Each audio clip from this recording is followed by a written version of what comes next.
বেণীমাধব, বেণীমাধব, তোমার বাড়ি যাব।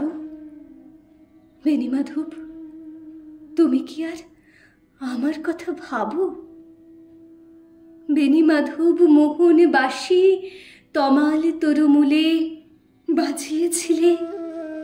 আমি তখন মালতী স্কুলে ডেস্কে বসে অঙ্ক করি, ছোট্ট ক্লাস ঘর। বাইরে দিদিমণির পাশে দিদিমণির বর।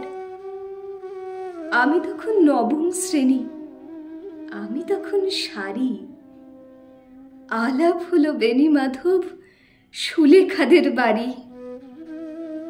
বেণীমাধব, বেণীমাধব, লেখাপড়ায় ভালো, শহর থেকে বেড়াতে এলে। আমার রং কালো। তোমায় দেখে এক দৌড়ে পালিয়ে গেছি ঘরে। বেণীমাধব, আমার বাবা দোকানে কাজ করে। কুঞ্জে অলি গুঞ্জে তবু ফুটেছে মঞ্জরি। সন্ধেবেলা পড়তে বসে অঙ্কে ভুল করি। আমি তখন নবম শ্রেণী, আমি তখন 16। ব্রিজের ধারে বেণীমাধব লুকিয়ে দেখা হলো।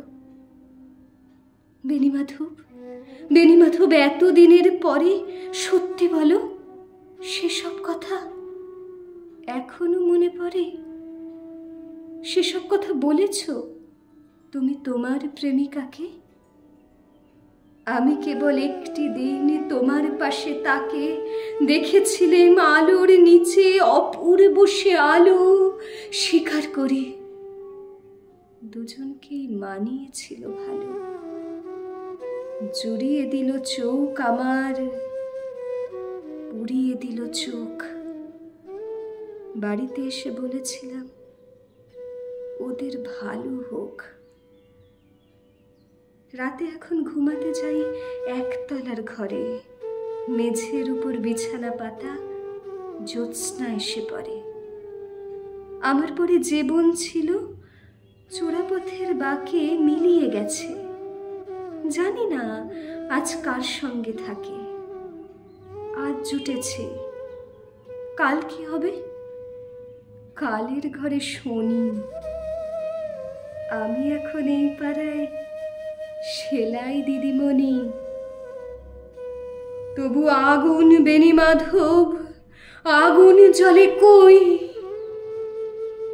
কেমন হবে আমিও যদি নষ্ট মেয়ে হই? কেমন হবে আমিও যদি নষ্ট